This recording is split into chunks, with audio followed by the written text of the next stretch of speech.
Un saludo a todas y a todos. Gracias por asistir a esta parte del módulo de herramientas donde veremos la parte del análisis FODA. Sin embargo, bueno, hay que hacer un encuadre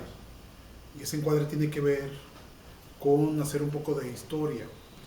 La idea es que se sepa pues en sí, y es conocido por muchos y muchas de ustedes, que el FODA, eso que llamamos las fortalezas, las oportunidades, las debilidades y las amenazas, es un producto de lo que es la planeación estratégica.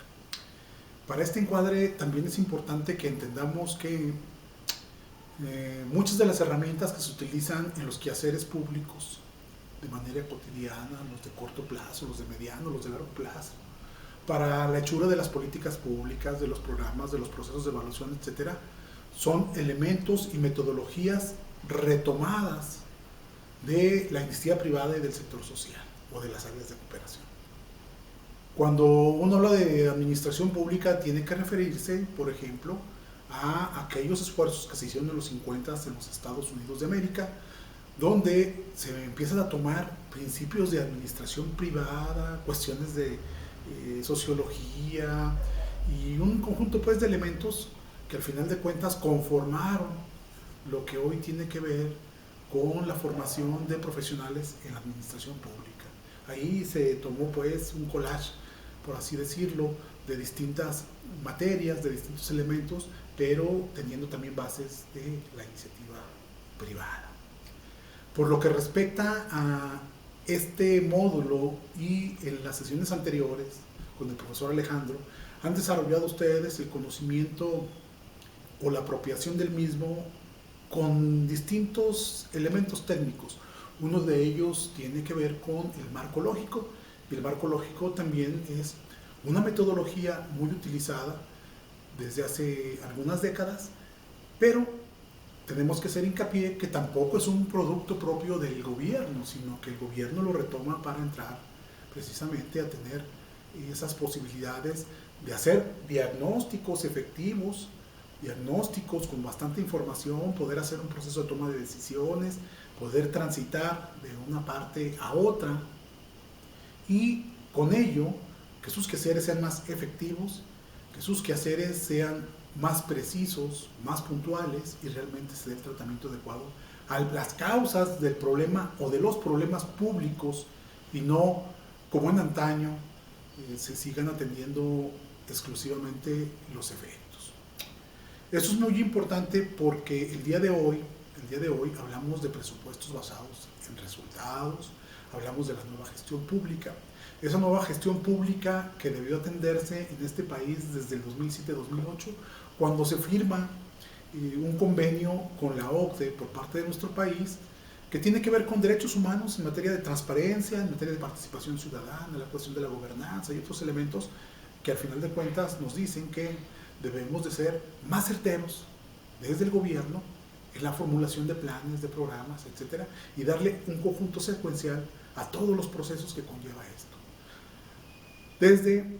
la obtención de la información, la participación ciudadana, la conformación de la agenda, la búsqueda de soluciones, la toma del plan A o plan B para poder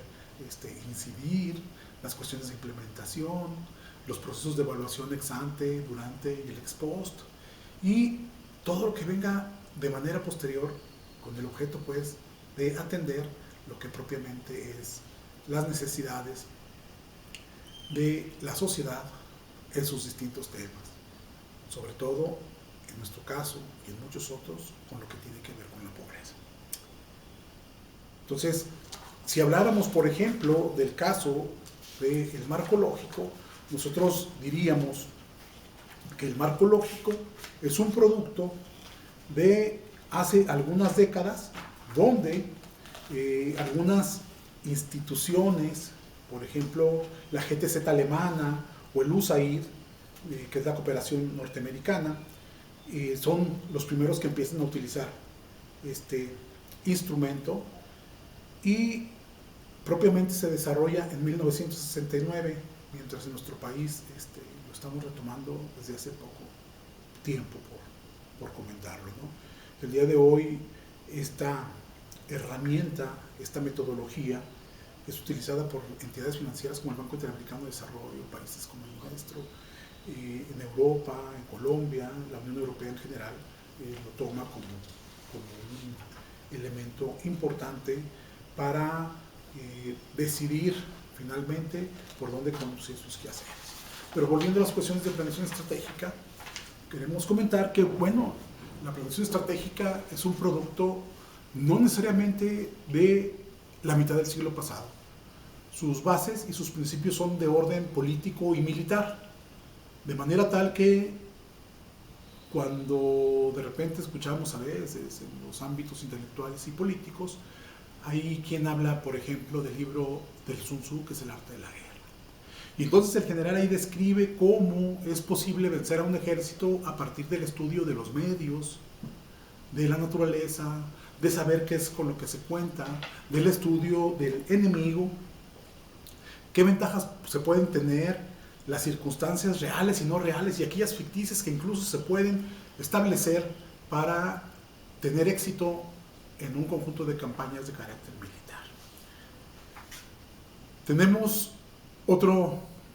conquistador que intenta llegar a Roma y que es Aníbal. Y cuando ve uno esta parte histórica se da uno cuenta también que trató de hacer todo un conjunto de elementos que le permitieran entonces llegar a ese lugar tan codiciado que era la parte medular de la civilización en aquel tiempo. Y si nos vamos a la parte política, pues tenemos a Maquiavelo, ¿no? Que de alguna manera hace todo un análisis de carácter político, ve cómo suceden algunas cuestiones y finalmente da un conjunto de reflexiones que permiten, al final de cuentas, saber cómo pensar y repensar la actuación. Y así podríamos hablar de otros tantos más, como el caso de Sócrates, cuando hace una comparación entre las decisiones del negociante, del mercader y el estratega o decisor militar, ¿no? En la época actual, la planeación estratégica, entonces, entrando en este proceso de comentarios, podemos decir que comenzamos en el 54 aproximadamente, donde Peter Drucker empieza a trabajar lo que son las estrategias para el cambio empresarial. Y después, para el 62, Alfred Chandler analiza el comportamiento y tendencias empresariales. Él empieza a analizar todos aquellos elementos que permiten trabajar a empresas que el día de hoy aún son vigentes y tienen un peso internacional. Dentro de ellas podemos tener a 6M, a DuPont, a la Sears o al Sears, Chevron, y ve cuáles son los recursos, las estrategias, las medidas, las formas de trabajo para ir penetrando no solamente en el mercado, sino ganando terreno en la preferencia de los consumidores. Y cómo hacen esos procesos de expansión y de colocación y permanencia. Es decir, ya a partir de estos momentos se empieza a concebir la planeación estratégica. En el 65 hay un libro que hace Ansoff y habla sobre las estrategias corporativas. Y tenemos en el 78 a Charles Hofer, que trabaja sobre la administración estratégica, la búsqueda de metas y estrategias para implementar un plan sustentado, además, en todo un proceso de control durante esa implementación y sobre esta última, sobre la implementación, pues,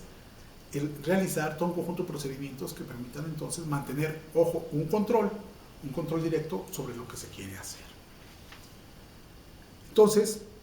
aquí tenemos presente en todos estos elementos algo que es importante, que aunque no es totalitario, se denomina el tratar de controlar la gestión y por lo tanto los procesos y las consecuencias de este a través de resultados de carácter productivo,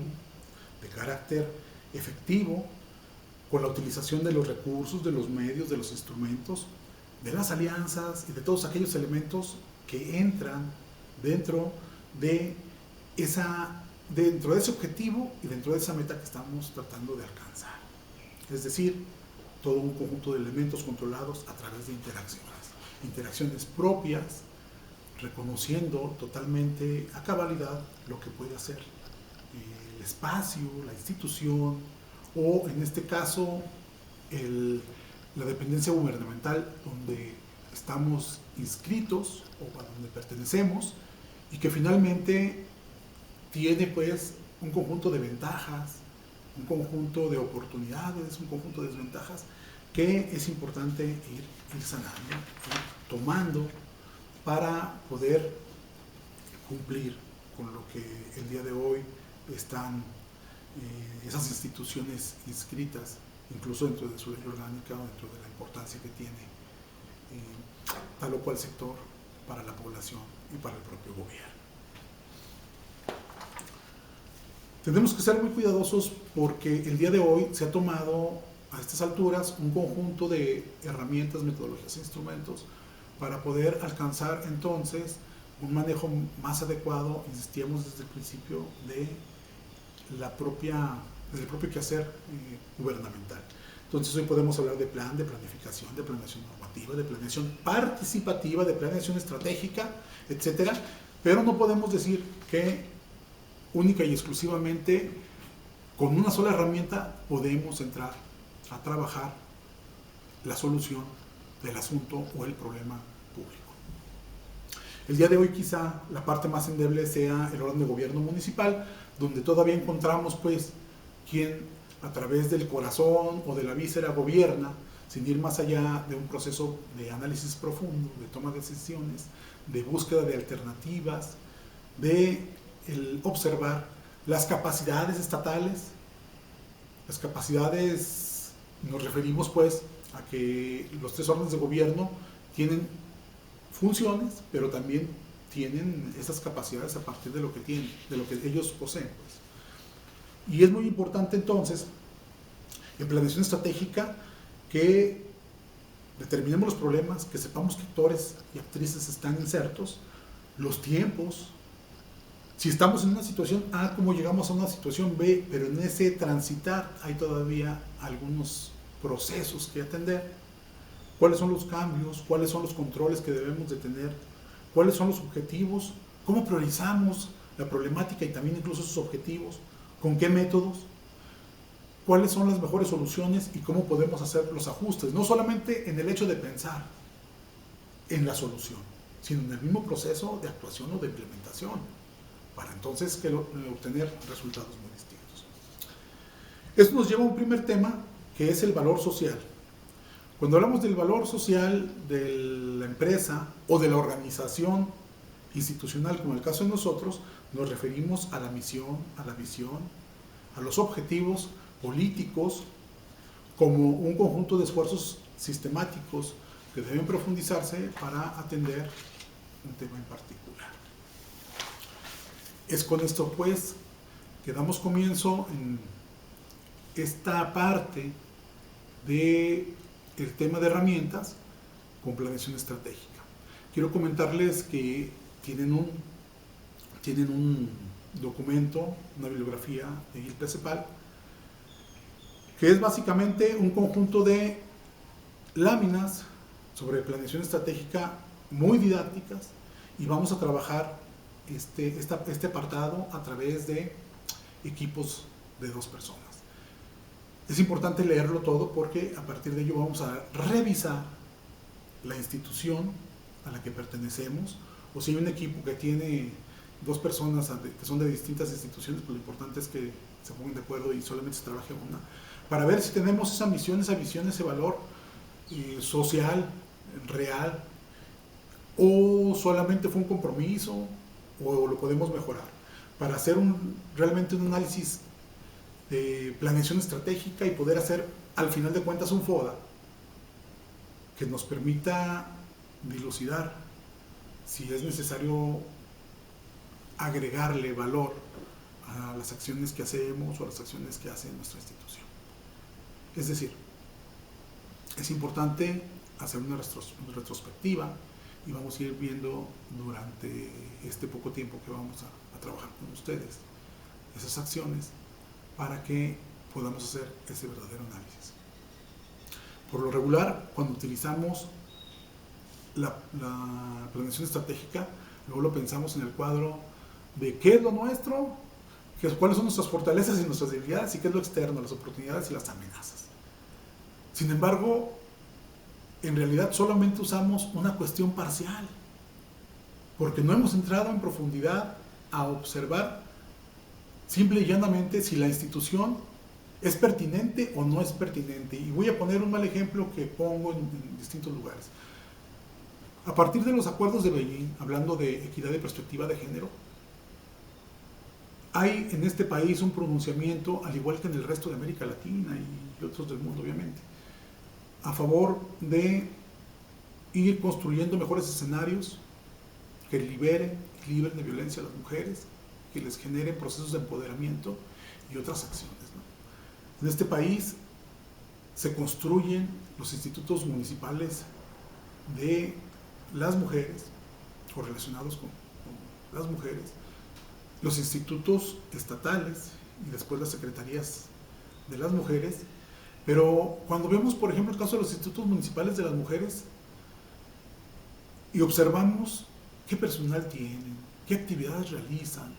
cuánto es el presupuesto, cuáles son incluso a veces las capacidades de 1, 2 o 3 personas que tienen, entonces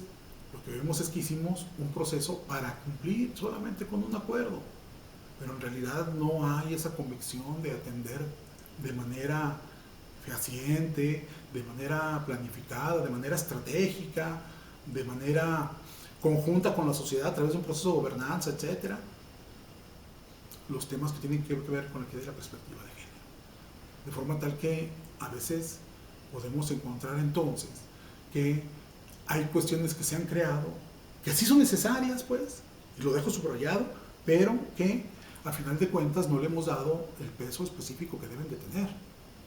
Es entonces cuando nos preguntamos, efectivamente, ¿tenemos las herramientas? ¿Estamos haciendo los procesos adecuados para tener políticas públicas? Somos y seguimos siendo un país de programas. Difícilmente tenemos políticas públicas. Y si la federación quizá cuente con los dedos de una mano las políticas públicas que se han realizado en los últimos 20 años, habría que preguntarnos qué tantas políticas públicas tienen los estados, qué tantas políticas públicas tienen los municipios, qué tantos programas propios, y más en un estado como el nuestro, donde tenemos una alta dependencia financiera de los recursos de carácter federal. Entonces, cuando queremos atender la problemática social en materia de pobreza, de salud, de ecología, medio ambiente, de tantos temas que tenemos, habría que ver en qué posición está nuestra institución, cómo estamos cumpliendo, cuál es nuestra población objetivo, cuál fue el universo, en cuánto tiempo vamos a atender y en cuánto tiempo vamos a desarrollar todos aquellos elementos que nos permitan entonces cumplir con nuestros cometidos a través de esos objetivos y esas estrategias pertinentes. Por eso la importancia de retomar ese conjunto de herramientas. Después de haber hecho las cuestiones del marco lógico, tenemos que entrar en el proceso de hacer un análisis de planeación estratégica y FODA. ¿Por qué? Porque ahí veremos entonces incluso esa empatía entre todo lo que hemos trazado como un verdadero diagnóstico y posibilidades y la posibilidad de alcanzar a través de los quehaceres, de los recursos, de los actores y actrices y otros elementos, los objetivos para los que fuimos creados. Es aquí entonces donde comenzamos con la parte de los FODAs y bueno, agradecemos que estén presentes en todo el proceso porque es parte sustancial de su formación. Muchas gracias.